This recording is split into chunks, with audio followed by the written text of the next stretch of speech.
दया भाव हृदय नहीं, ज्ञान बके बेहद, ते नर नरक ही जाएंगे, सुनी सुनी साखी शब्द। कुछ लोगों में न दया होती है और न हमदर्दी, मगर वे दूसरों को उपदेश देने में माहिर होते हैं। ऐसे व्यक्ति और उनका निरर्थक ज्ञान नरक को प्राप्त होता है। कबीरा गर्व न कीजिए, ऊंच देख आवास, काल पड़ो भूले टना, ऊपर जमसी घास। भावार्थ, अपनी शक्ति और संपत्ति देखकर घमंडी मत बनिए।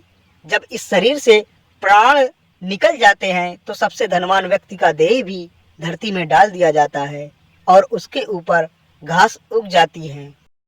करनी बिन कथनी कथे, आज्ञानी दिन रात, कुकर सम भूकत फिरे, सुनी सुनाई बात। भावार्थ, अज्ञानी व्यक्ति काम कम और बातें ज्यादा करते हैं। ऐसे लोग खुद अपना तर्क रखने के बजाय सुनी सुनाई बातों को बकते रहते हैं। धीरे धीरे रे मना, धीरे सब कुछ हो, माली सींचे सो घड़ा, ऋतु आए फल हो। भावार्थ, कबीर दास जी कहते हैं कि मन में धैर्य रखने से सब कुछ होता है। माली भी अगर किसी पेड़ को 100 घड़े पानी से सींचने लगे तो फल तो ऋतु आने पर ही लगेगा। दोष पराए देखी कर, चला हसंत हसंत, अपने याद न आवई, जिनका आदि न अंत।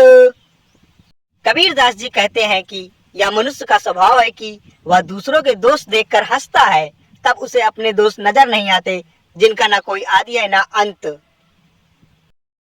खोजा तिन पाइया, गहरे पानी पैठ, मैं बापूर बूढ़ंडरा, रहा किनारे बैठ।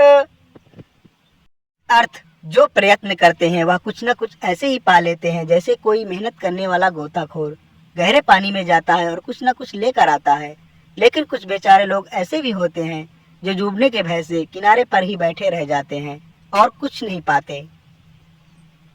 बोली एक अनमोल है, जो कोई बोले जानी, ये तेरा जू तौली के, तब मुख बाहर आनी। भावार्थ, कबीर दास जी कहते हैं यदि कोई सही तरीके से बोलना जानता है तो उसे पता है कि वाणी एक अमूल्य रत्न है, इसीलिए वह हृदय के तराजू से तौलकर ही उसे मुंह से बाहर निकालता है।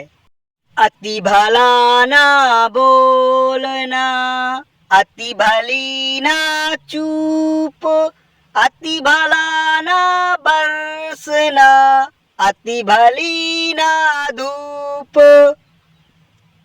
कबीर दास जी कहते हैं ना तो अधिक बोलना अच्छा है और ना ही जरूरत से ज्यादा चुप रहना ही ठीक है। जैसे बहुत अधिक बरसात अच्छी नहीं होती है और ना ही बहुत अधिक धूप अच्छी होती है।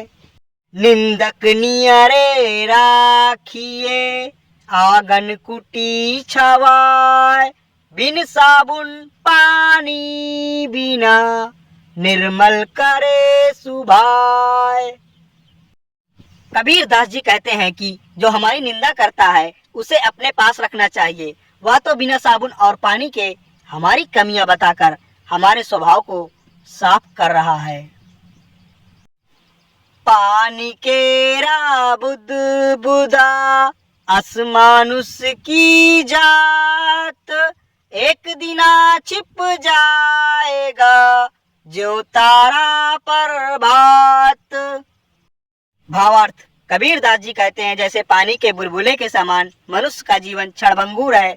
जैसे सुबह होते तारे छिप जाते हैं वैसे यह देह भी एक दिन नष्ट हो जाएगी।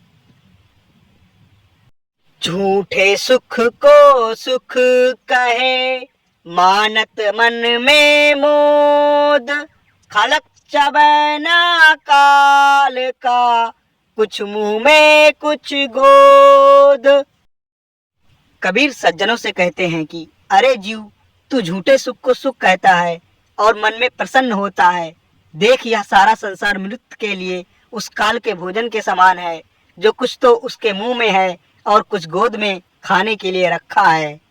माया मुई ना मन मुआ, मरी मरी गया शरीर, आशा तिसना ना मुई, यूं कह गए कबीर। अर्थात संसार में रहते हुए न माया मरती है और न मन। शरीर का न जाने कितनी बार मानव जन्म हो चुका है, पर मनुष्य की आशा और तृष्णा कभी मरती नहीं। साईं इतना दीजिए, जामे कुटुम्ब समाए, मैं भी भूखा ना रहूं, साधु न भूखा जाए। कबीरदास जी कहते हैं कि प्रभु, तुम मुझे इतना दो जिसमें मेरा गुजारा हो जाए, मैं खुद भी अपना पेट भर सकूं और घर पर आने वाले मेहमानों को भी भोजन करा सकूं।